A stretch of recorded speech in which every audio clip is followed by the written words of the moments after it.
Bienvenue à cette nouvelle vidéo sur l'informatique expliquée simplement. Je le rappelle, ce sont des vidéos destinées aux débutants.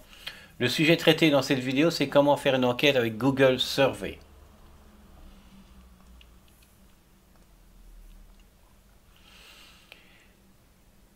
Petite introduction, à gauche de la vidéo, vous avez la table des matières. Donc mes vidéos ont toujours une table de matière. Oui, ici je montre. Et ici vous avez une table de matière. Le but de la table de matière, c'est de vous aider à rapidement passer d'un élément à un autre en cas où certaines choses ne vous intéressent pas. Vous pourriez par exemple directement aller sur les astuces si vous le désirez. Je rappelle, pour maîtriser une vidéo, vous employez une vidéo YouTube. Si vous faites le J et le L, le J vous ramène en arrière de 10 secondes et le L en avant vous met en avant de 10 secondes. Vous pouvez également utiliser les flèches qui, elles, normalement, vous amènent soit en avant, soit en arrière avec 5 secondes. Et vous avez la barre d'espacement qui vous permet d'arrêter la vidéo. Pour le moment, on est dans l'introduction. On a ensuite le point 2 qui sont les astuces, le point 3 les petits trucs et le point 4 les conclusions. Vous avez sous mes vidéos, vous avez toujours un lien qui vous permet de directement passer au point 2. C'est-à-dire que si vous allez en dessous de la vidéo, vous allez trouver un lien ici et il faut copier ce lien et le coller. Il ne suffit pas de cliquer dessus. Il faut copier le lien et le coller dans la barre d'adresse. Ça vous amène directement au point 2, ce qui vous permet de sauter mes petites introductions qui sont assez identiques. Voilà, moi je propose des cours gratuits pour débutants. C'est pour débutants, voilà, c'est un cours gratuit qui vous met une série de vidéos à votre disposition, une série d'exercices à votre disposition, des conseils pédagogiques sur la manière d'étudier. Le but, c'est vraiment d'atteindre des gens qui ont envie d'apprendre et de leur donner des trucs pour apprendre et bien sûr d'apprendre l'informatique. Mais les trucs pédagogiques concerneront aussi d'autres sujets que simplement apprendre l'informatique. Si ça vous intéresse, vous faites votre demande à cette adresse ici. Je vous envoie un lien complètement sécurisé et gratuit, j'insiste, cette partie-là est complètement gratuite. Vous envoyez simplement votre demande à mon adresse ici. Alors, qui suis-je? Je suis un formateur en suite bureautique, principalement Microsoft. Ça fait plus d'une vingtaine d'années que je fais ce métier et mon but c'est d'apprendre des principes de base aux gens qui ont besoin de débuter en informatique ou qui ont l'impression qu'ils ont raté leur base. Mon but c'est de me battre contre l'analphabétisme informatique et je pense qu'il y a 3 phases pour combattre ça. C'est d'abord vous devez décider, ensuite vous avez besoin d'une structure et vous avez besoin de discipline. Si vous avez ces 3 éléments-là, vous allez pouvoir réussir. Et moi, j'interviens au niveau de la structure. Cette série de vidéos concernait principalement Google.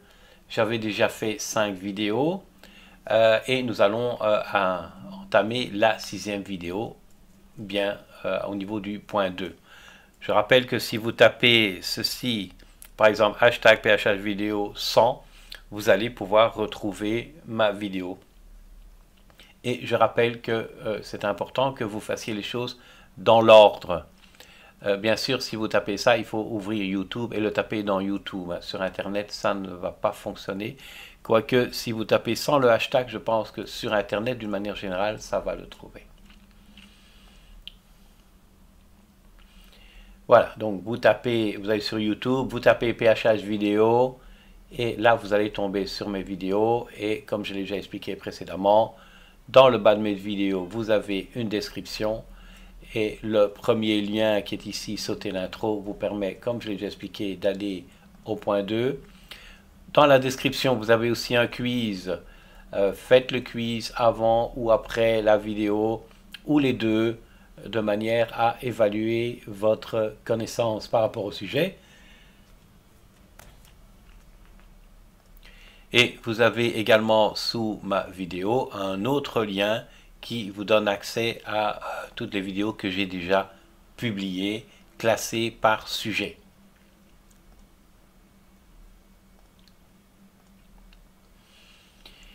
Alors, on s'attaque au sujet proprement dit, comment faire une enquête Google Survey.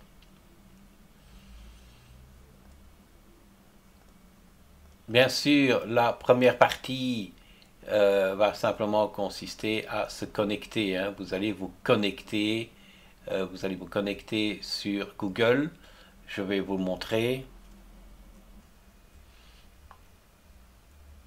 J'imagine que vous savez le faire. Vous ouvrez de préférence Chrome. Vous allez vous taper Google. Si vous n'avez pas de compte Google, bien sûr, il va falloir en créer un. Et je pars du principe que vous avez créé un compte Google. Ensuite, on va cliquer sur les 9 petits carrés blancs ici ou carrés noirs dans la partie supérieure.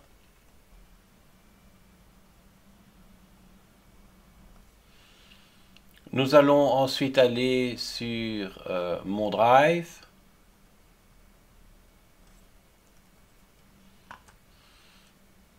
Pour faire ça, il suffit d'aller, comme je l'ai indiqué, sur les petits carrés. Et là, normalement, vous allez trouver Drive.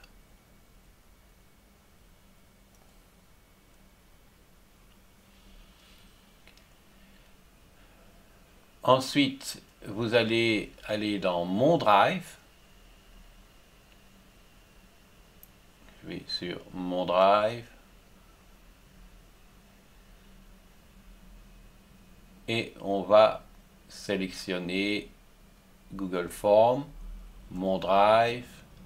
Là, vous devez aller sur plus et vous allez sur Google Form.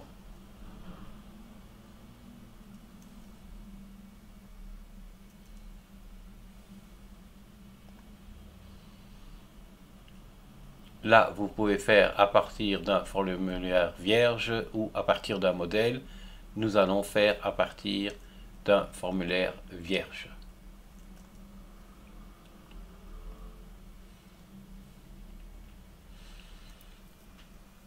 La première chose évidemment à faire, c'est d'encoder un titre. Je clique sur formulaire sans titre et je tape directement le titre. Ici, je vais marquer évaluation de votre formation. Le but, c'est de créer une enquête suite à une formation que vous avez donnée. Bien sûr, on fait une enquête sur ce que l'on veut, sur la chose sur laquelle on veut enquêter. Nous allons ensuite encoder des questions. Une des icônes les plus importantes, c'est encoder une question. C'est ce petit plus, c'est définitivement une des choses les plus importantes.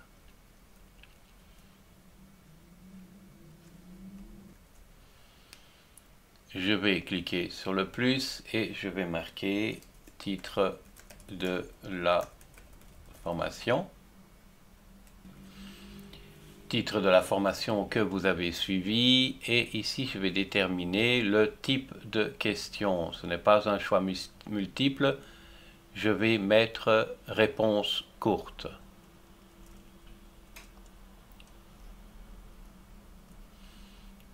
Je vais indiquer la question comme étant obligatoire en cochant ici obligatoire. Comme ma deuxième question est assez identique, plutôt que de créer une nouvelle question, c'est-à-dire que ma deuxième question va aussi être une réponse courte, et aussi elle va être obligatoire, je vais simplement copier la question. Et là, je vais marquer nom du formateur.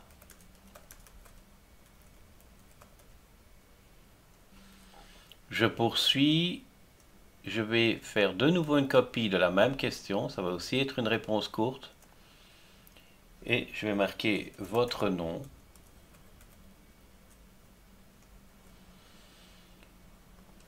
et je vais marquer ou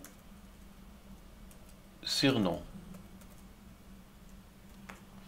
Vous savez que pour le moment, il y a pas mal de lois sur la confidentialité. C'est une manière de rassurer les gens sur le fait que ils peuvent mettre leur surnom. À ce moment-là, ils ne sont pas mentionnés vraiment. Comme ça, ils ont le choix de mettre vraiment leur nom ou un surnom. Je fais la même chose pour le prénom. Je reclique sur copier et je vais marquer votre prénom.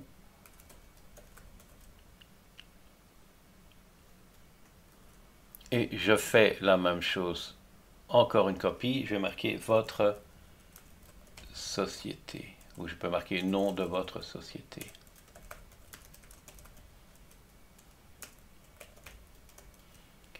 Mais ici, je ne vais pas le rendre obligatoire. Je vais décocher l'obligatoire. Je continue. Je peux aller soit sur le plus, soit question sans titre ici. Je vais cliquer sur question sans titre. Je vais taper quel pourcentage de la formation était nouveau pour vous. C'est bien un choix multiple. Rappelez-vous que ici, je détermine le type de question. On a déjà vu réponse courte et ici, on va bien prendre le choix multiple. Et je vais cliquer ici dans l'option 1. Je vais marquer 10%. Je fais Enter. Je vais marquer 30%, je fais Enter, je fais 50%, et ainsi de suite, 70,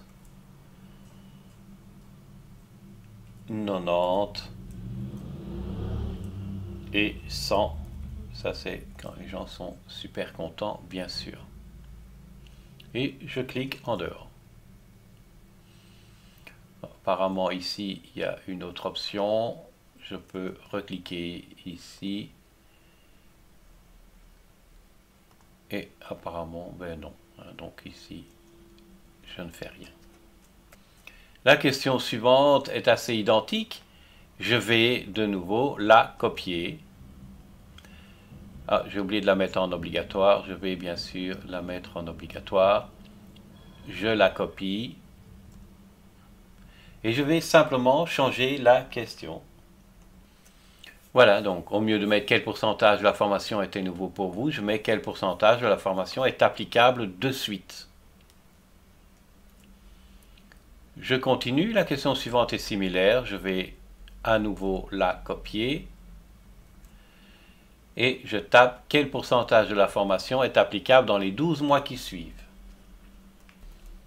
Je continue, la question suivante est similaire. Là, j'ai mis dans quelle mesure la formation était conforme à vos attentes.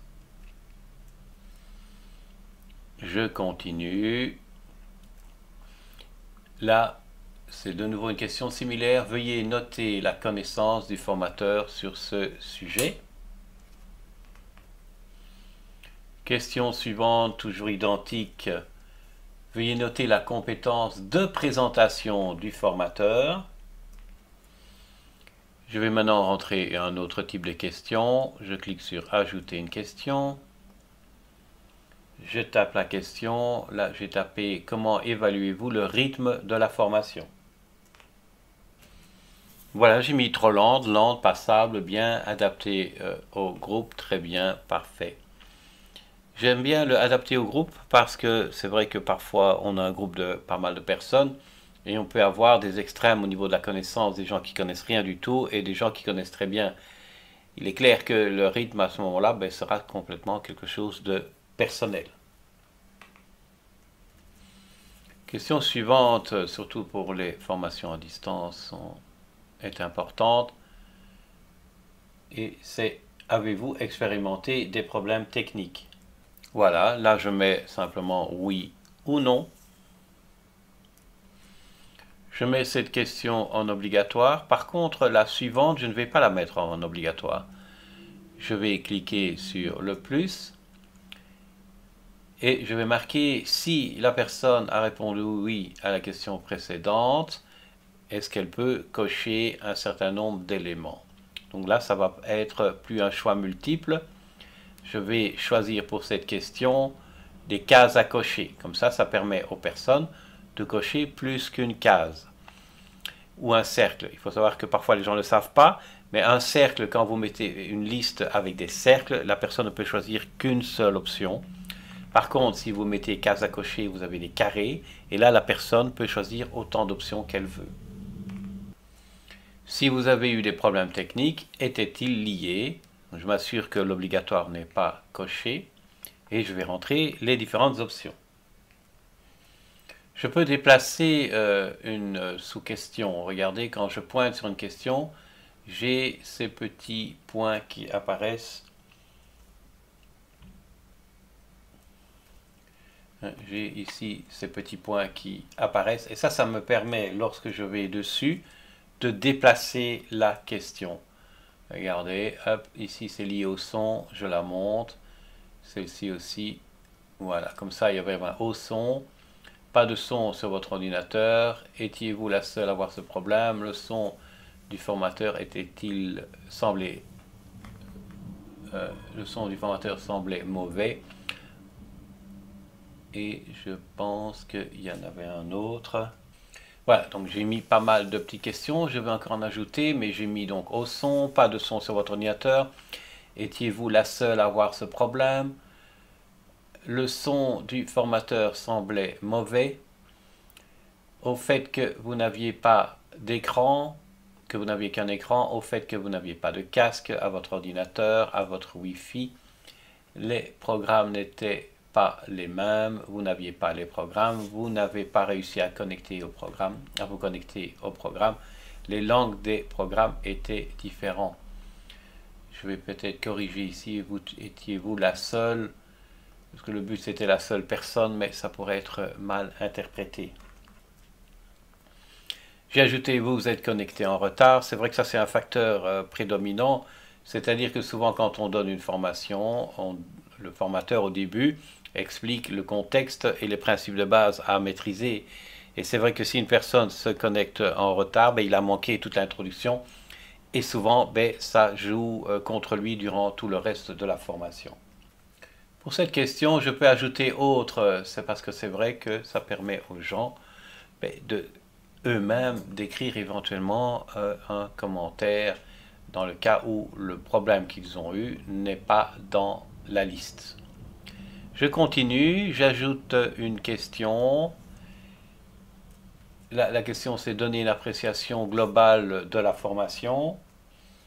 Pour ça, je vais choisir l'option échelle linéaire. Vous voyez que l'échelle linéaire me permet de demander à la personne de faire une appréciation entre 1 à 10. Je choisis échelle linéaire. Dans ce cas-ci, je l'ai mis en obligatoire.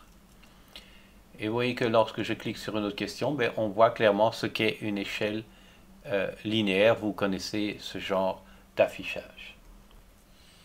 La question similaire utilise le même format. Je vais, maintenant vous avez compris, simplement copier la question et simplement mettre une autre question.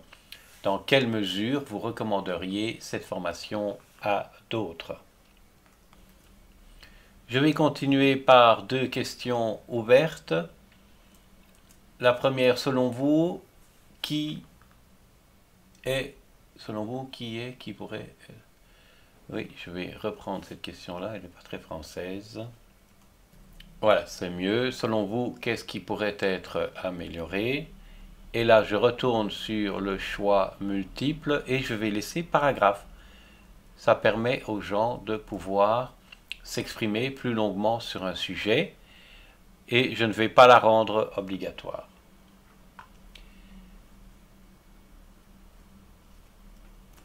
La question suivante est également une question ouverte. Je vais la copier. Voilà, selon vous, qu'est-ce qu'il faut absolument garder? Je termine par aussi une question ouverte. Voilà, avez-vous quelque chose à communiquer ou une question à poser?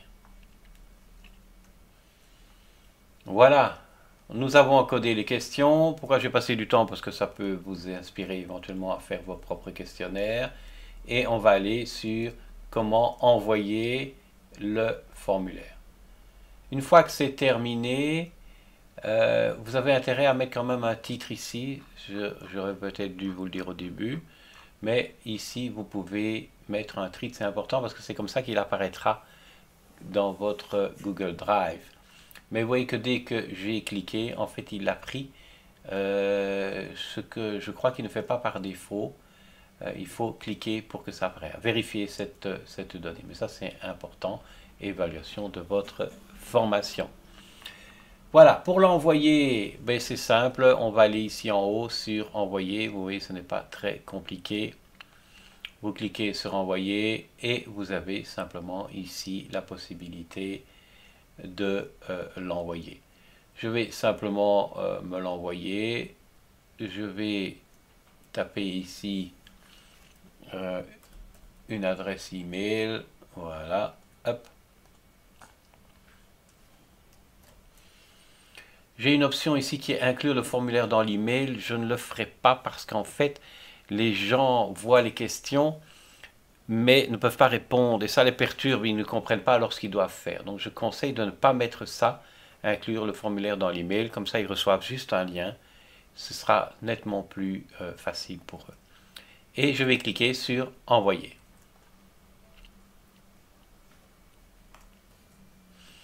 J'étais sur mon adresse email, je vais ici sur l'email que j'ai reçu. Vous voyez que c'est assez sympathique et simplement les gens doivent cliquer sur remplir le formulaire. Je clique dessus et là je tombe sur le formulaire. Je vais répondre et une fois que j'ai répondu, j'ai ici envoyer. J'ai répondu, j'ai envoyé et vous voyez que ici dans mon environnement, il me dit que j'ai déjà reçu une réponse. Donc là, on a les questions, ici, on a les réponses. Et voilà, donc là, normalement, je vois ici un résumé. Bon, ici, il n'y a qu'une personne qui a répondu. Voilà, je vois que la personne est très contente, 100%, 100%, 100%. Et vous voyez que c'est sous forme de graphique. C'est vraiment intéressant parce que c'est une représentation graphique et ça vous permet de corriger le tir, de voir les points qui étaient pas optimum et les points que vous pouvez améliorer. Voilà, ça c'était donc consulter les résultats. Je le répète, on va sur réponse et on va pouvoir analyser ici les réponses effectuées par toutes les personnes. Et ce qui est vraiment génial avec ce genre d'application, c'est que je peux, une fois que j'ai reçu un certain nombre de questions, extraire tout ça dans un document qui ressemble à Excel, hein, qui est le Google Calc. Voilà, créer une feuille de calcul et je fais copier. Et il va m'ouvrir. Regardez, à ce moment-là, j'ai vraiment un tableau et ça me permet également de faire plus de statistiques et d'avoir plus d'informations par rapport aux choses qu'il faut améliorer, corriger ou garder.